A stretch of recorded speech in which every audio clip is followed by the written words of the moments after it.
Ellos, los doctrineros, dicen, dos obispos que investigan esto en España y vienen con las últimas novedades sobre los aportes de España acá en los pueblos nativos, es de que ellos se vieron obligados a enseñarles a los indígenas el idioma que ellos dominaban, que era el quechua. Ujú. Entonces comienza a difundirse. Era más fácil hablar ellos en quechua, que era más o menos parecido, como estar hablando en este momento portugués con italiano. Ujú. Entonces era facilísimo. Entonces ellos comenzaron a ir enderezando. Yo estoy viendo con toda claridad el asunto de que en vez de que digan, por ejemplo, cucha, tenían que decirle cocha. Ujú. Dice, así van a decir y así me voy a entenderlo yo. Ujú. Entonces comienza una quechualización de las palabras y por supuesto comenzó una deformación de los idiomas nativos.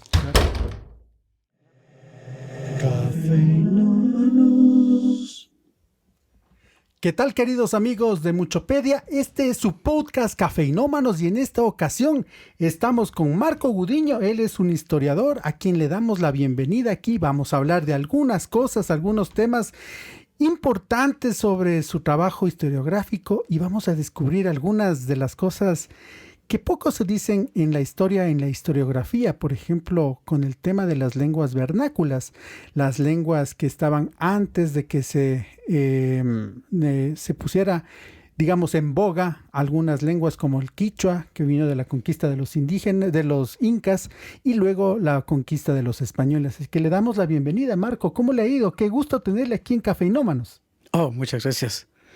Creo que es igual el asunto de motivo de poder hablar de este tipo de cosas. Yo había escrito algunas situaciones, pero obviamente no se le da la importancia debida. Yo creo que hay personas muy interesantes que obviamente le resaltan este tipo de fenómenos que deberían ser compartidos y aclarados para la gente. Perfecto, pero primero hablemos un poco de cómo llega esto de la historia, porque claro, esto de ser historiador no es una decisión fácil, sino que viene mucho de las precisiones, de las cosas que uno va investigando y cómo llega, por eso quiero saber, cómo llega a esa conclusión de que quiso ser un historiador. Me parece que no existe una respuesta absoluta. Creo que existen algunos pasos que se van dando en el transcurso. Yo pude comprender primeramente el ámbito de la pedagogía y obviamente cuando yo ya pude entender los textos y con el proceso que tuve en el Ministerio de Educación, pude visualizar muchas realidades a través de la palabra. Ujú. Entonces yo comencé a escribir cosas pedagógicas, pero eso no es lineal, sino que en el momento que uno se aprende a entender, a empaparse, a tener facilidad de poder entender las letras, obviamente uno se vincula también en otros campos. Ujú. El mismo desarrollo prácticamente le sirve.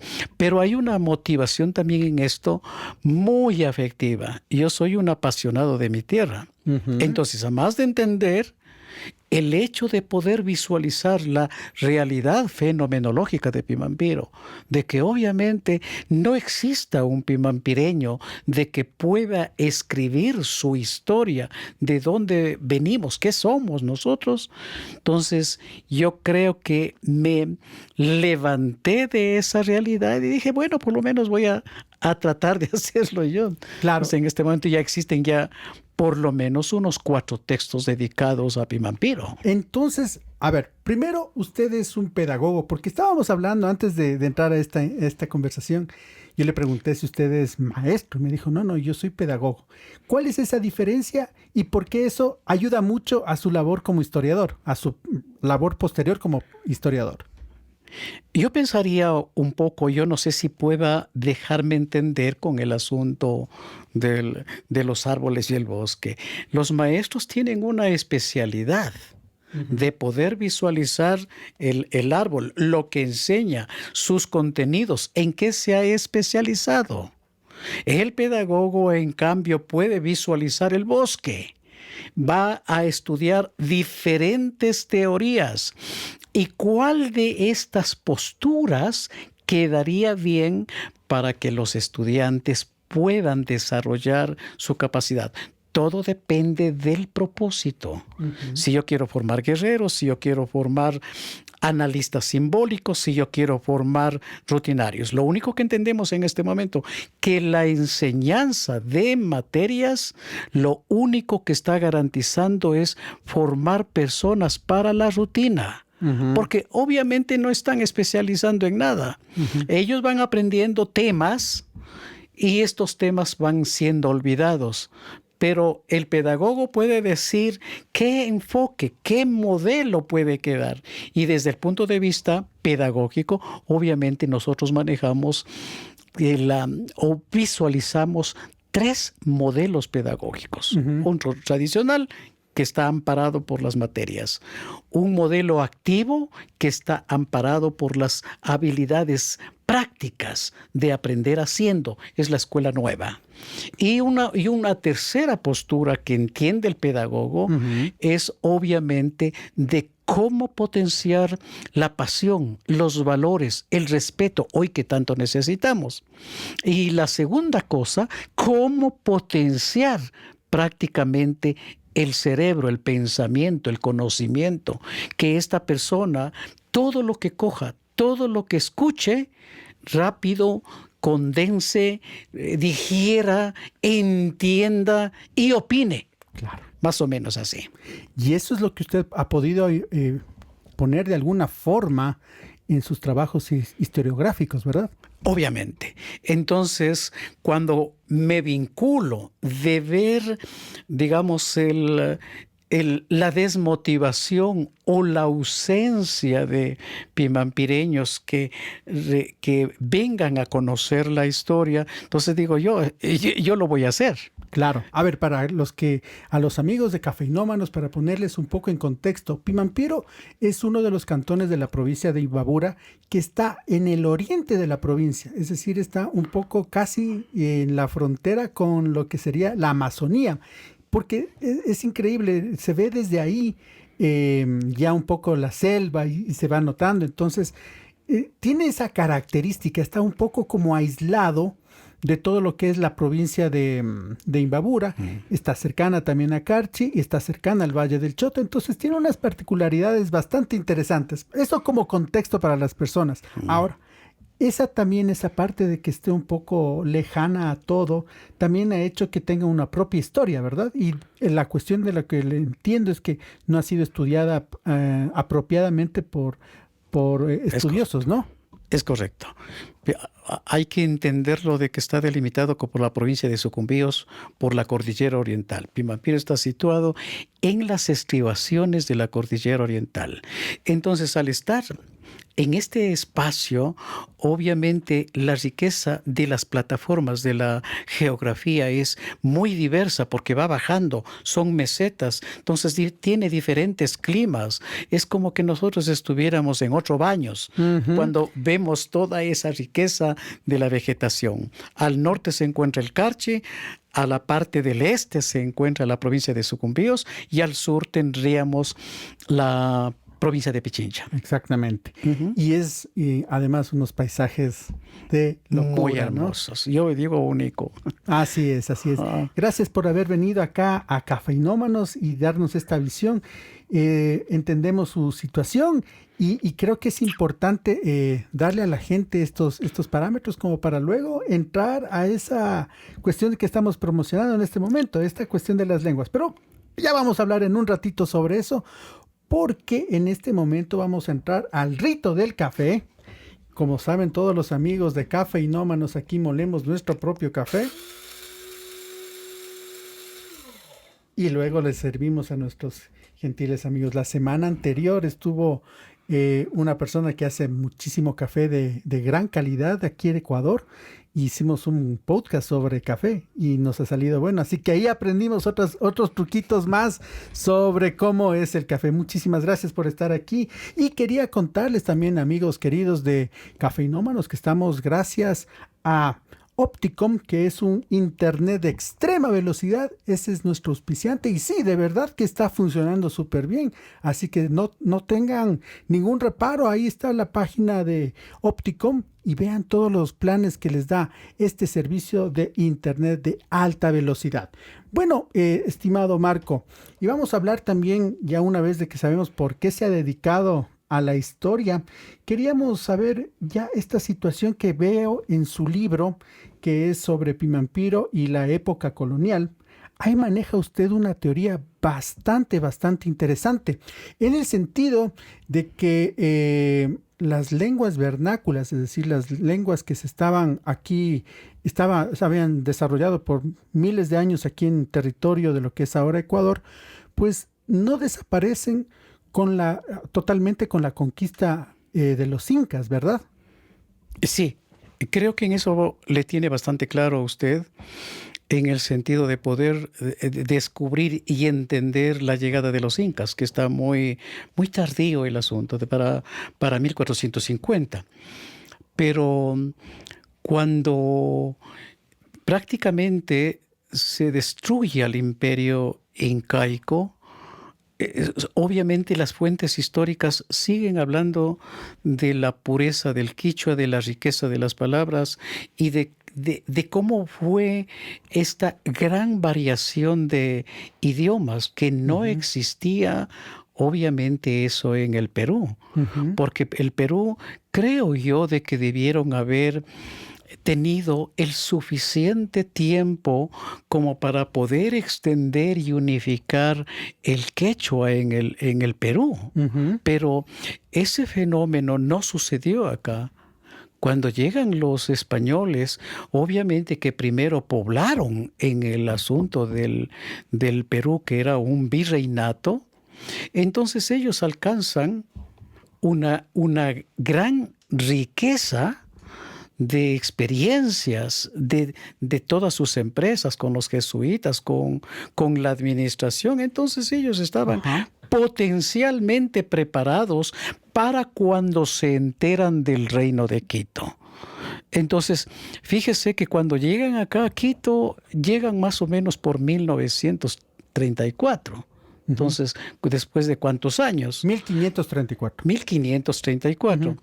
Pero en esta avenida, ellos pensaban haberlo tenido toda la experiencia como para poder conquistar. Porque tener toda la experiencia significa toda la experiencia. La experiencia acumulada del contacto con los indígenas, de las empresas que lograron hacer, porque allá ya tenían ya sus trapites de caña, por decir algo. Claro.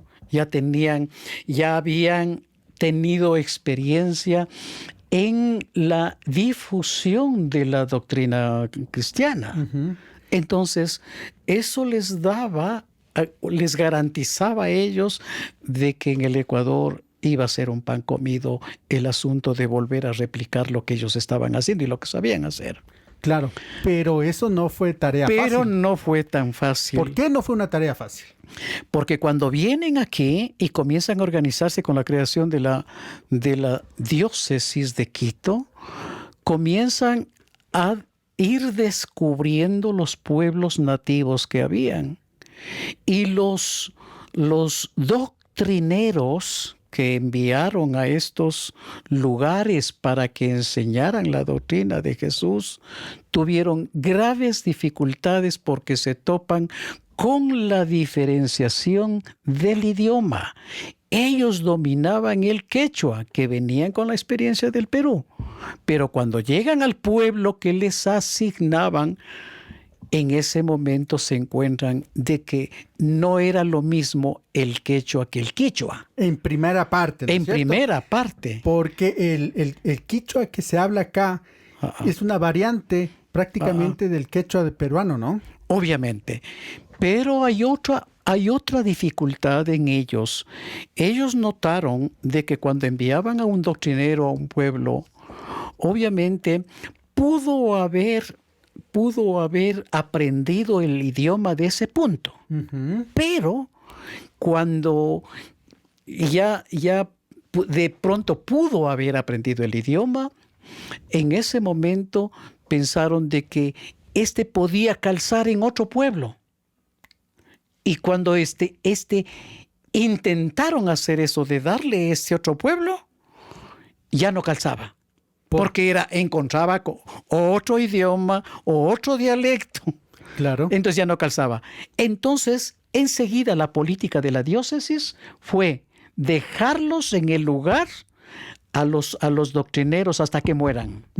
Entonces ellos duraban años en el asunto. Aprendiendo las costumbres y la lengua del lugar. Hasta que domine. Y ni aún así lograron el éxito de la enseñanza de la doctrina. Por ejemplo, con relación a Antonio de Borja, él está más o menos unos 20 años. Debió haber iniciado en 1570. ¿Quién es Antonio de Borja? Antonio de Borja es el primer doctrinero de Pimampiro que garantizó, que demostró que sabía el idioma de los indígenas. Pero cuando fue a Pimampiro, ya prácticamente ya no lo conoció y tuvo que realmente aprender, y él se queda más o menos 20 años al servicio de la comunidad. Claro, entonces son unas dificultades logísticas inmensas, terribles, ¿no? Entonces, el doctrinero tenía autorización para poder salir de la comunidad, porque además usted debe darse cuenta que no había caminos, no había nada. Solamente en el caso extremo de que esté completamente enfermo.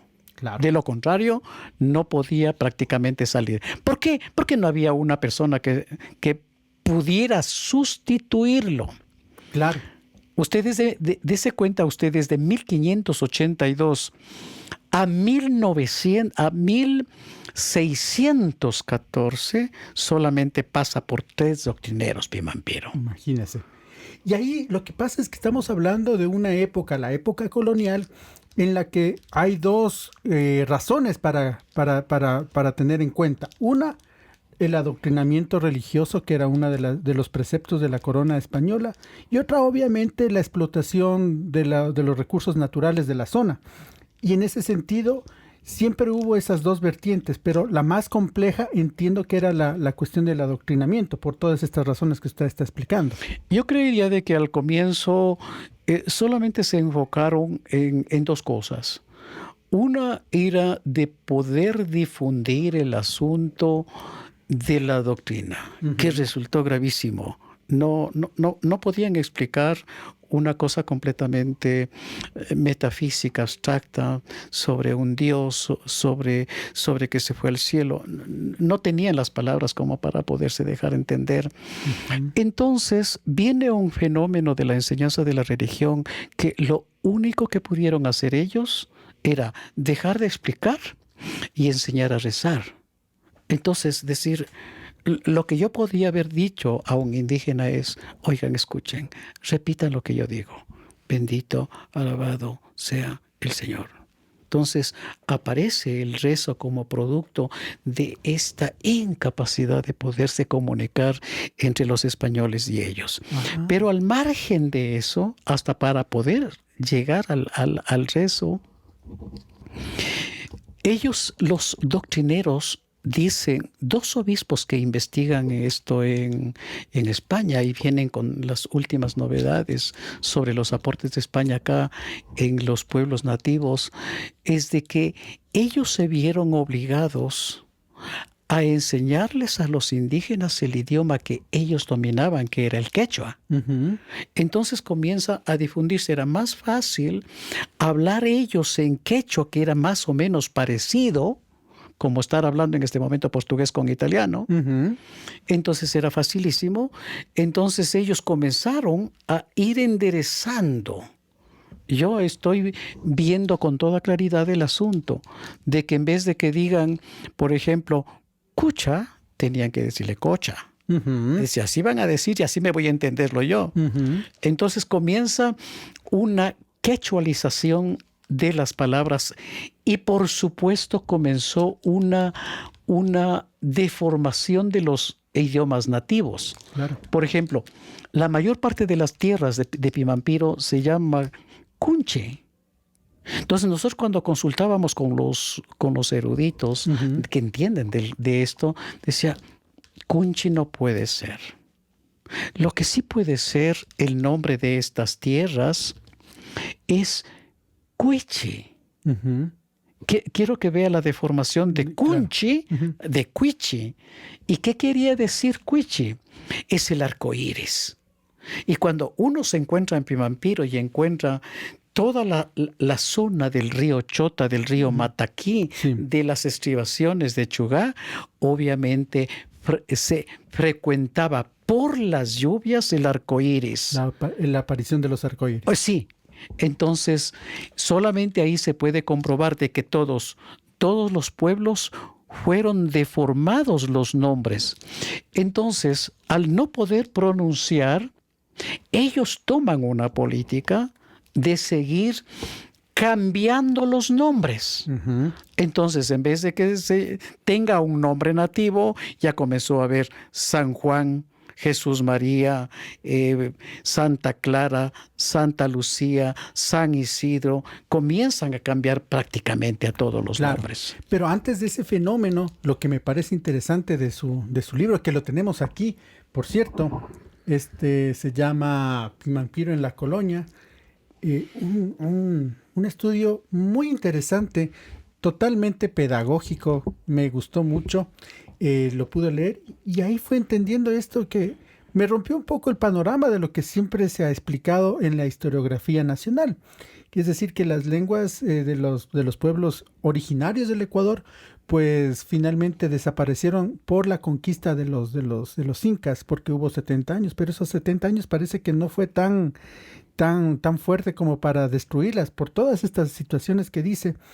Y más bien fue en el momento en que para adoctrinar a las personas de estas tierras, lo que se hace es tomar una decisión desde la curia de hacer el adoctrinamiento, no en las lenguas de ellos, sino en la lengua quechua o quichua, que eso es lo que dice su libro.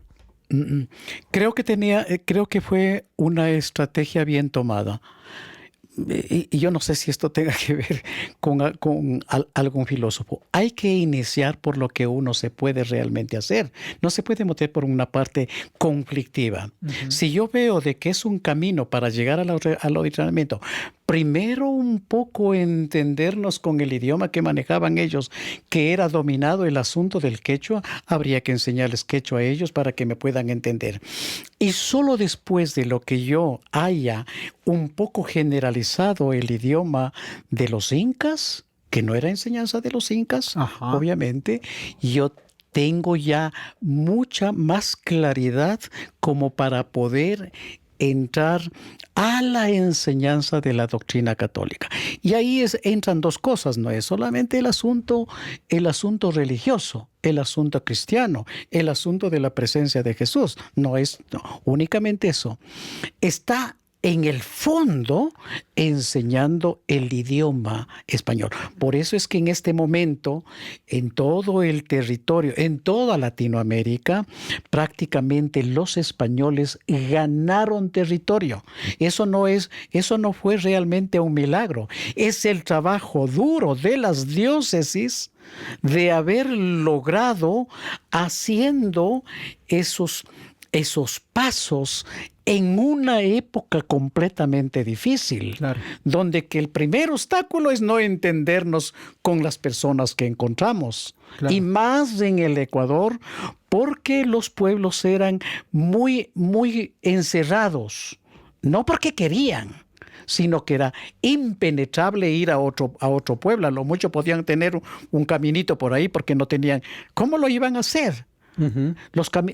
De pronto solamente fueron los rastros que dejaron los incas, pero el camino del inca, lo único que entendemos nosotros es de que los incas permanecen aquí permanecen en Ibarra Y comienzan a ir hacia el oriente hasta el río Angasmayo. O sea, van conquistando todos esos pueblos desde 1500, donde que pudo haber nacido Yatahualpa, y el camino del Inca estaría por el valle del Chota, por el pueblo del Chota, porque ahí hay evidencias de que prácticamente era el camino del Inca, porque encontraron el puente de cabuya, de paja, para que pueda pasar la gente del Inca. Muy bien, muy bien. Me parece que esto da un poco el vuelco, pero ¿de dónde encontró las evidencias historiográficas para llegar a esta teoría, a esta conclusión? Yo veo de que hay una gran riqueza que encierra, por ejemplo, la Universidad Andina es ampliamente reconocido por un lado, la interpretación que hace Valdemar Espinosa, pero de parte también de la diócesis de la Conferencia Episcopal, ellos tienen, ellos están preocupados de poder investigar esto y obviamente envían a España a que recaben todo esto. Hay unos interesantes documentos de ellos que uno se puede prácticamente anodarse de ver esta riqueza de información y genuina. Y yo no puedo pensar de que un obispo, de que un sacerdote, de que un académico de la iglesia pueda tergiversar la historia.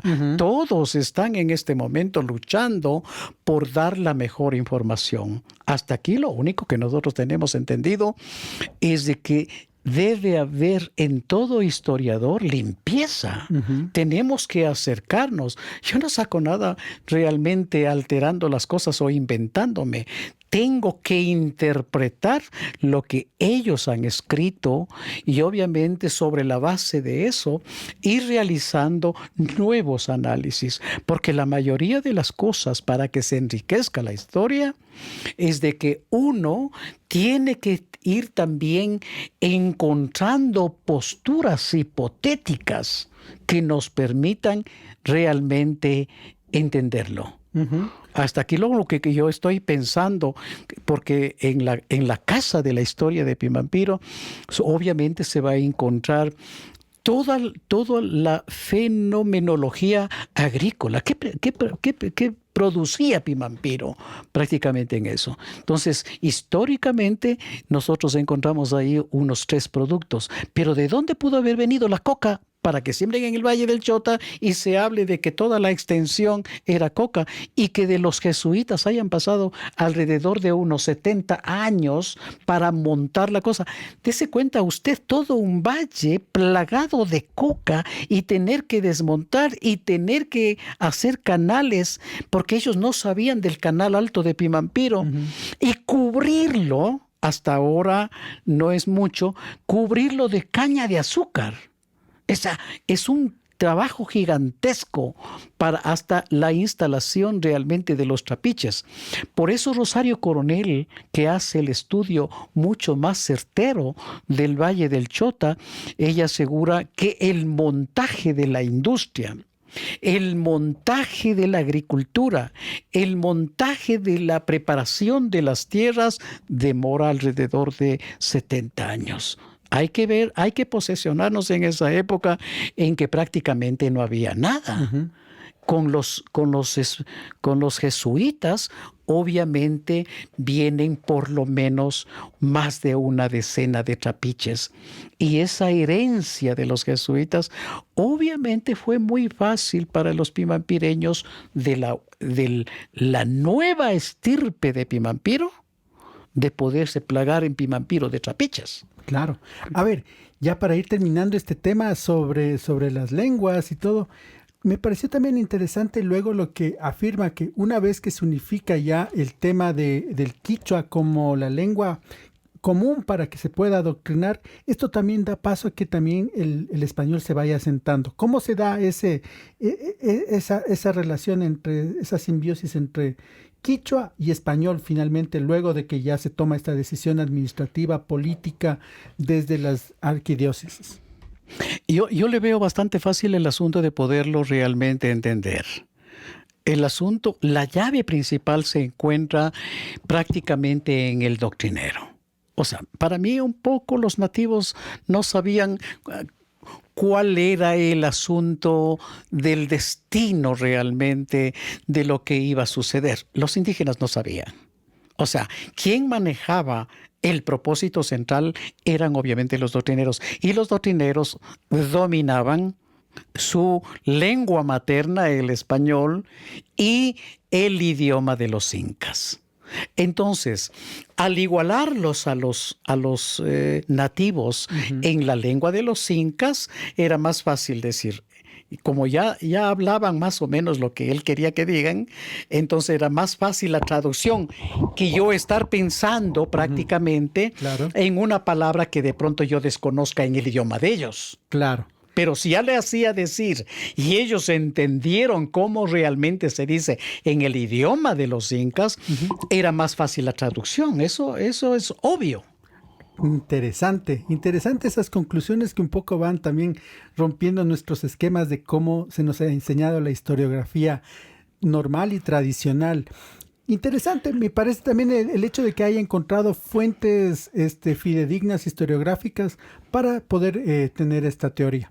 Hay unas dos cosas que me parece a mí interesante en este momento de poderlo indicar. Una, al ser doctrina Pimampiro, obviamente Pimampiro tuvo, por la conflictividad del idioma, los mejores doctrineros. No era cualesquiera. Hablar de Antonio de Borja o de Pedro de la Peña o del obispo Pedro de la Peña, o Pedro de Hinojosa, o Pedro de Ordóñez de Ceballos, 1596, es de hablar de excelentes doctrineros. Iniciando con el primer Pedro, por eso se llama Pimampiro, San Pedro de Pimampiro. Entonces, Pimampiro conserva una de las mejores expresiones de la cristiandad. O sea, ver en Semana Santa la alegoría, la identificación con la formación cristiana es increíble. Yo creo que debería ser relevante que la repiten a toda la Biblia, en todos los sentidos, ¿no? Es para los amigos que están viendo Cafeinómanos, en Pimampiro en la Semana Santa se hace una procesión al estilo de las sevillanas, ¿no? Al estilo de Sevilla, más o menos en esa onda, como Málaga, como Sevilla, sí, con muchos cucuruchos. Es prácticamente una recreación, es como una réplica prácticamente de las mejores procesiones de España. Y sí, es muy interesante que lo sepa la gente, ¿no? Porque en esa época, por ejemplo, no había Ibarra y no es tan resonante como lo que se hace en Pimampiro. O sea, toda una organización y que obviamente está sostenida. Está con organizaciones sociales. Hay asociaciones de santos varones, hay asociaciones de jóvenes, asociaciones de todo. Me parece una riqueza cultural enorme sobre la cristiandad. Sí. La segunda cosa, cuando yo comparo, por ejemplo, el cantón de Ibarra, solamente tiene un término inca, es la parroquia de Ancochagua. Se acabó, no hay más nada. Pero por la enseñanza del idioma de los incas en Pimampiro, que debió haberse plasmado por los doctrineros, Pimampiro es plagado de términos incas. Por ejemplo, Guanupamba, Sixipamba, Shanshipamba, Capaipamba, Cochapamba, todo lleno de pamba. Entonces, por donde usted camina va encontrando términos, porque obviamente eso es lo que se enseñó ahí. Claro. Y estamos nosotros entendiendo de que prácticamente por ser una ubicación estratégica, enquistada hacia adentro, por lo menos a 2 leguas del camino del Inca, prácticamente no se conoció el asunto de Pimampiro. Y creo que los incas no llegaron. Quienes bautizan estos topónimos de Pimampiro debió haber sido la gente, porque ya aprendió realmente el idioma. El idioma quiché. Entonces, es tan interesante eso, ¿no? En todo el territorio de Imbabura, Pimampiro realmente conserva la mayor condensación de huellas. Por un lado, por la riqueza que tenía y por otro lado por el asunto de los topónimos, que eso es lo que habla prácticamente el libro, el primer libro, Huellas precolombinas de Pimampiro. Perfecto. Bueno, ahora que ya hemos hablado de esta situación acerca de cómo entra el quichua, no solo en Pimampiro, sino que se hace una relación de todo el Ecuador, más o menos, que eso me pareció muy interesante. Vamos a hablar un poco de estas obras que ha hecho usted. ¿Cómo nace esta cuestión de llevarles a ustedes, cafeinómanos, esta cuestión sobre Pimampiro? Bueno, pues mi mamá es de allá, entonces yo pasé todas mis vacaciones en un entorno realmente fabuloso, lindísimo. Son unos paisajes, como bien decía acá Marco, tipo baños, muy bonitos. Es realmente increíble y un clima delicioso, sabroso, además de unas tradiciones muy, muy interesantes como las que les contaba de la Semana Santa. Entonces ahora vamos a hablar un poquito acerca de la obra que ha hecho Marco Gudiño, que se ha consagrado los últimos 20 años pues a hacer historiografía de esta parte tan bonita del norte del país y claro, ahí es cuando nace una serie de 4 libros y ya va en el segundo. Cuéntenos un poco de estos 4 libros que tiene pensado hacer, 2 de ellos ya realizados. Sí, estoy ya prácticamente ya coronando el asunto del recorrido histórico de Pimampiro. 4.000 años dividido en 4 libros. Es una estrategia histórica. En todas partes, en todas las instituciones, es necesario delimitar para que se aliviane la investigación y se logre profundizar. No se puede realmente coger un tema tan general y hablar solamente de la superficie. Entonces, cuando yo determiné de que Pimampiro debería contar con 4 libros, no se me ocurrió otra cosa en ese momento que decir ahorita no me voy a concentrar en el asunto colonial, en el asunto de la República o como cantón. Me voy a dedicar solamente a ver las huellas precolombinas. Uh-huh.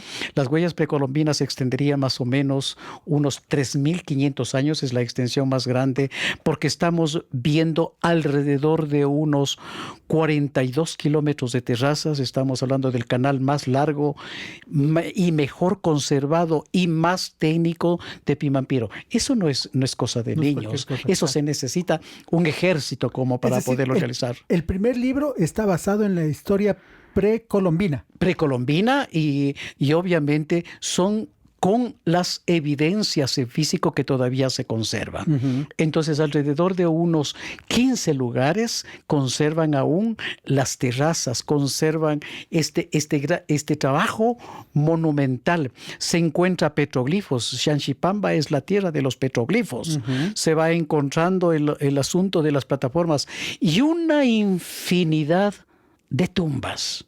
Entonces, al ver de que no solamente sobrepasó el límite de las plataformas climáticas, uh-huh, sino que comienzan a escalar las montañas, yo creo que Pimampiro bordeaba por lo menos los 50.000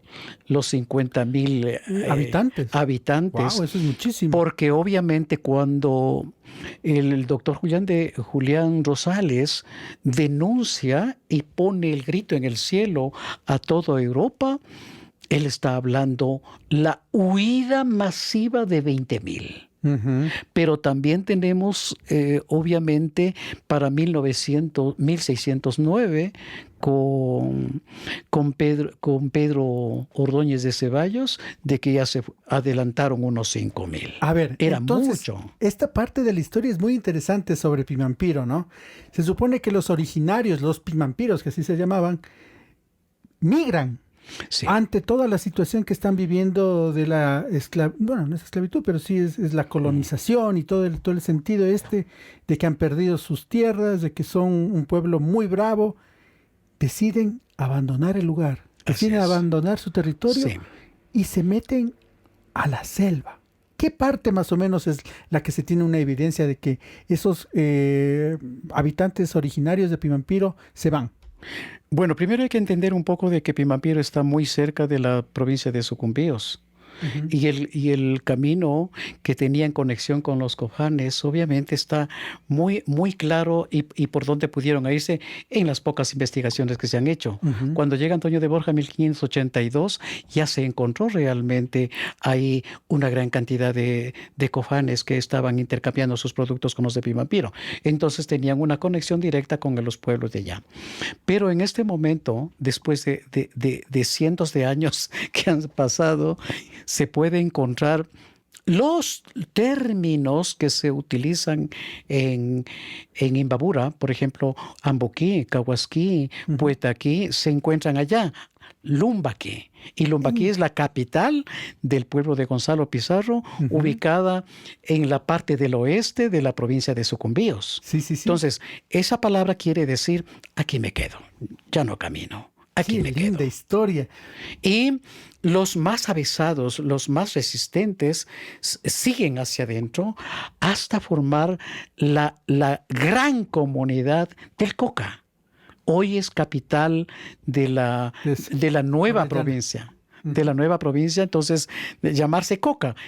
Últimamente, con la creación de esta nueva provincia, es lo que le ponen Nueva Loja. Pero obviamente este pueblo tan grande tenía hasta aeropuerto. Sí. ¿Por qué Coca, un pueblo? ¿Y por qué el río Coca? Donde que existen todos estos desprendimientos de tierras Ujú. que está realmente afectando al oleoducto. Entonces, a mí me parece de que ese sería el punto. En este momento es resonante el asunto del pueblo quichua en el oriente. No solamente están ubicados en la provincia de Sucumbíos, sino que también se encuentran en parte de las tierras de Colombia, alrededor de unos 60,000 quichuas en este momento. Y eso hay la evidencia que usted la recoge y la pone en el libro y cuenta esta historia. Luego ya viene una nueva colonización, vienen gentes de otros lugares, Sí, porque el clima de Pimampiro es muy bonito, ¿no? obviamente. Entonces llegan y son nuevos habitantes, ¿no? Claro, ahorita lo que podría manejarse para poder ver por qué se fueron. Entonces, en la denuncia que pone en 1762 Julián Rosales, obviamente él acusa directamente a los jesuitas, porque cuando él llega a dar la misa y estaba pagado porque un doctrinero no solamente era la persona que dominaba dos idiomas, sino que ganaba el doble. Mientras en Quito, para celebrar una misa, un sacerdote ganaba 200 pesos, en Quito, en Pimampiro ganaba 450 pesos, más del Claro, doble. claro, claro. Entonces, en el momento que le van a pagar el doble a Julián Rosales, en 1762, cuando pone las cartas a Europa, en ese momento, ¿y el pueblo nativo dónde está? Ujú. Ya no encontró a nadie. Se habían ido. Ya vacío. Y es la historiadora Rosario Coronel la que va progresivamente viendo la disminución de la población. Para 1582 Pimampiro tenía 710 tributarios. Para 1500, para 1600 ya tenía apenas 50. Para 1666 ya tenía solamente 25. O sea, se va viendo progresivamente el abandono. Ujú. No es en masa como señalan. Pero Julián Rosales determina que la causa principal para el abandono de los de Pimampiro se encuentra en los jesuitas porque tomaron forzosamente Las las mejores tierras. Claro. Eso dice Julián Rosales. Es la versión que está ahí. Yo, claro, yo en cambio tengo otra hipótesis. Ujú. ¿Cuál es su hipótesis? La hipótesis que planteo es que no es que de pronto se apropiaron los jesuitas. El asunto es de que ya fueron abandonando los de Pimampiro porque ya no tenían la clientela que solían tener cuando había el boom de la coca. ¿Por qué? Porque el pueblo del Ecuador, lo que es actual, porque no había Ecuador, Claro. todos los pueblos que venían desde Guayaquil, los huancavilcas, los sichos, los panzaleos, los quitus, los pastos.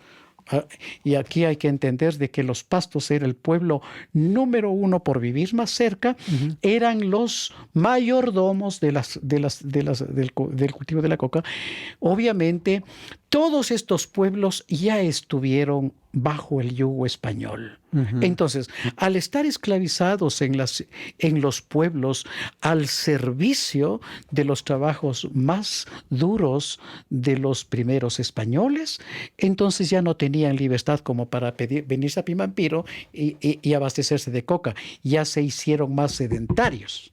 Claro. Entonces, si usted tiene aquí una tienda que vive de la tienda y que dio prosperidad y que se enriqueció, si ya no tiene la clientela, ya no tiene sentido mantenerla.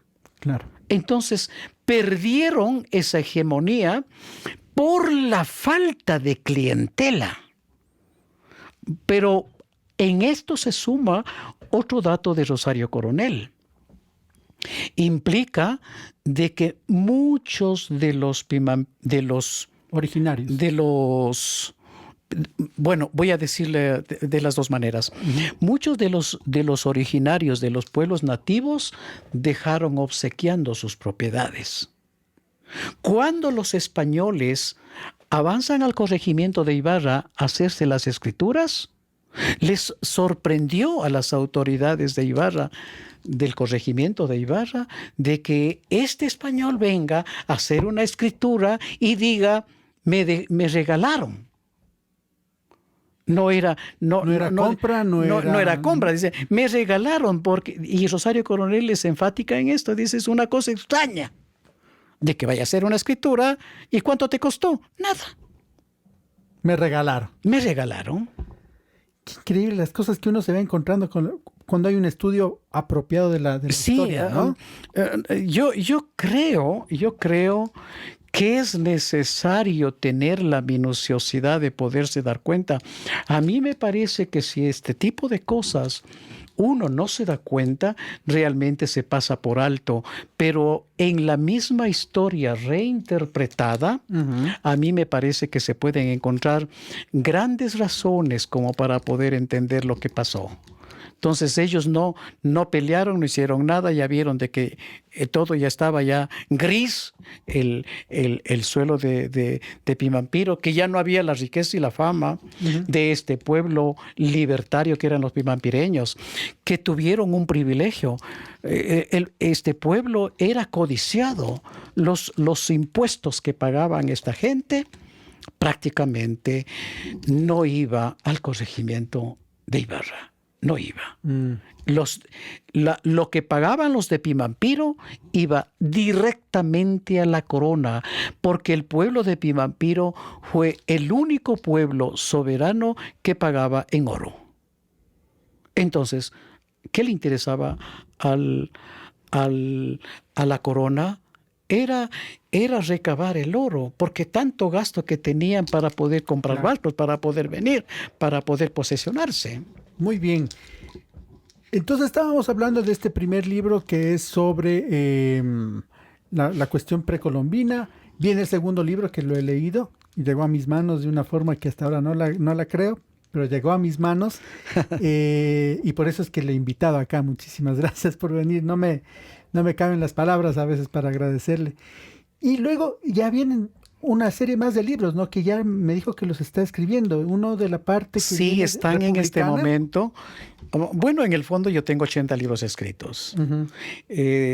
32 ya publicados. En este momento va a salir el segundo libro de poemas que implica Versos del Alma, que es solamente para humanizarnos. Es Versos del Alma. El siguiente libro que va a salir para el 2024 ya es Pimampiro en la República. está solamente en el proceso final de depuración, está concluido, está armado, está escrito, no necesito poner nada, solamente estamos viendo algunas cosas, solamente forma.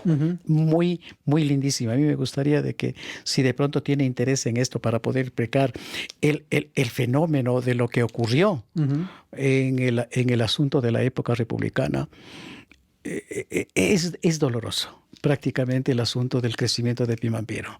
Solamente con decirle de que no era nada.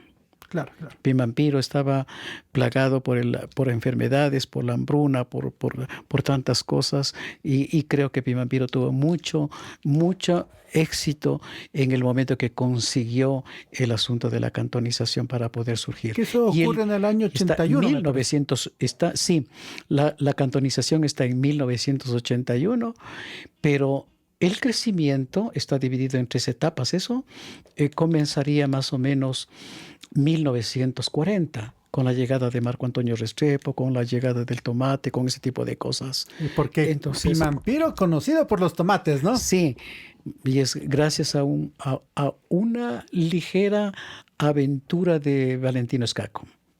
Entonces, yo puedo conversar esto en la casa donde vivo aquí y podemos un poco adelantar y conversar solamente de cada etapa. ¿Y el cuarto libro que está preparando de esta serie de Pimampiro? El cuarto ya está en la época, en la etapa estructural. Entonces, ya va. Prácticamente es ahí cuando ya se vive como personas Pimampiro. Ya el hecho de contar con una asignación presupuestaria del Estado, de mejorar los servicios básicos, el agua, la luz y todo lo demás. La luz llega en 1974, por ejemplo.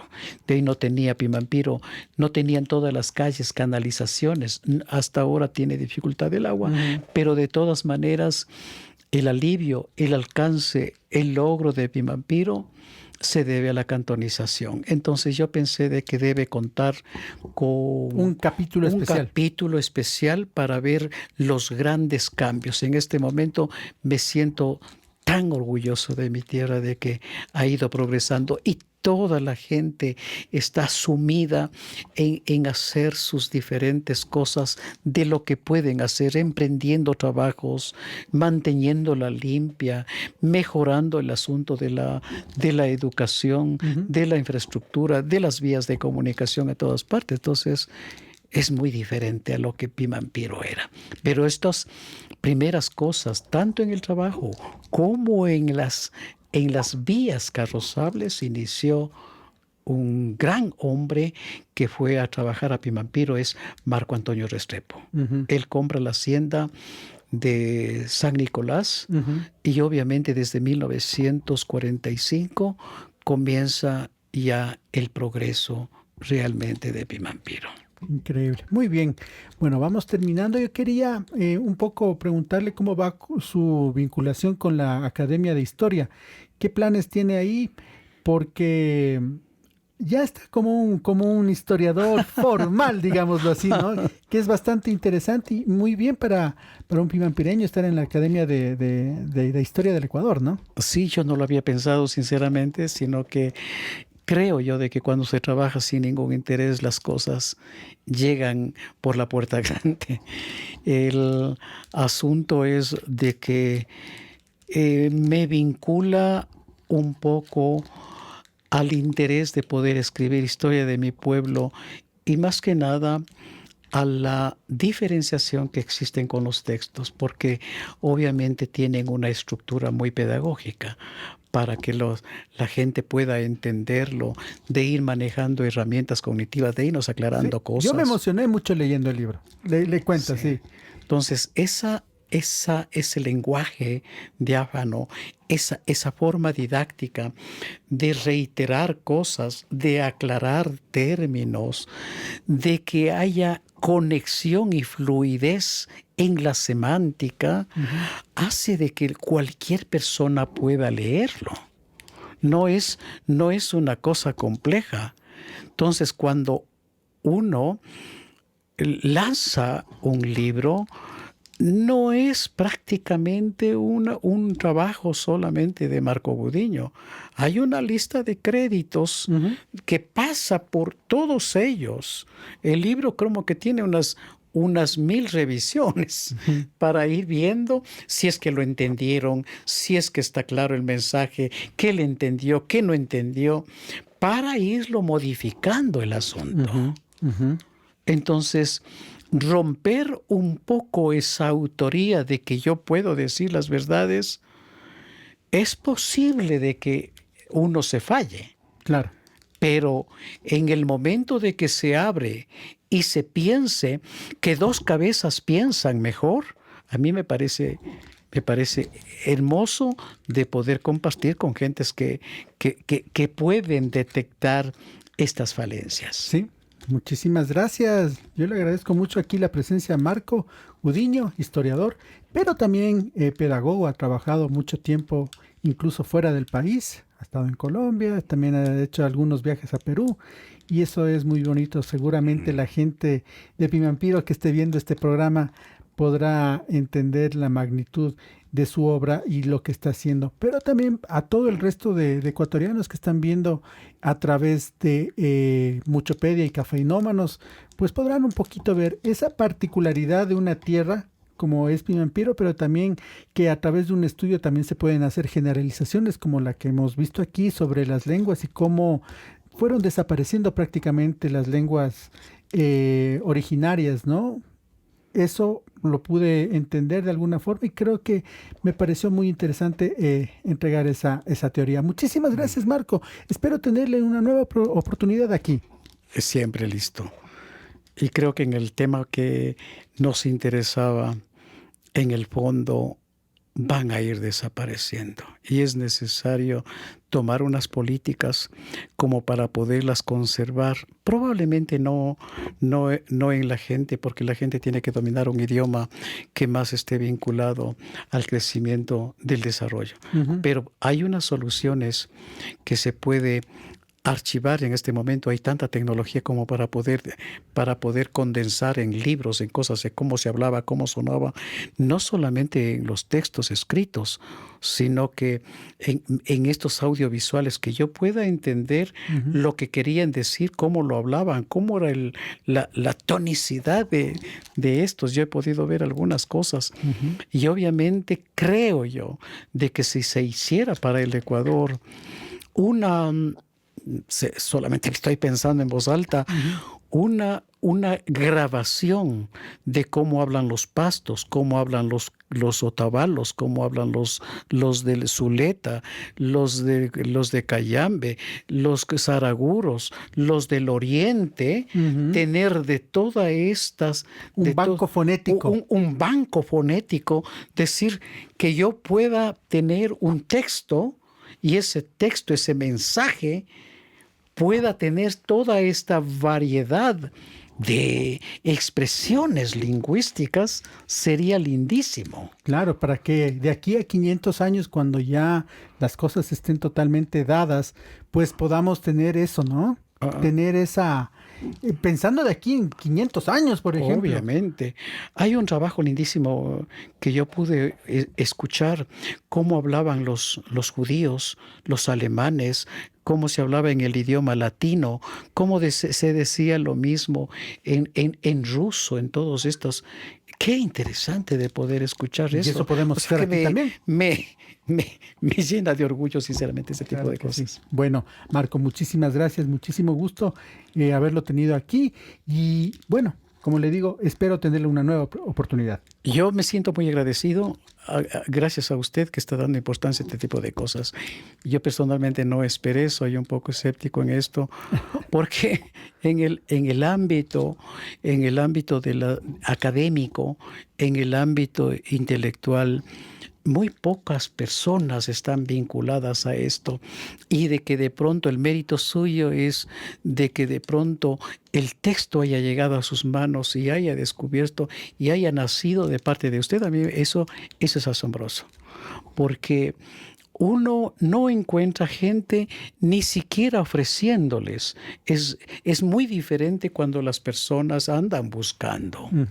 Eso tiene mucho más sentido en términos pedagógicos.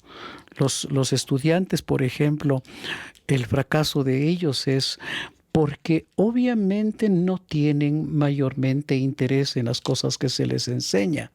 Entonces eso crea realmente apatía.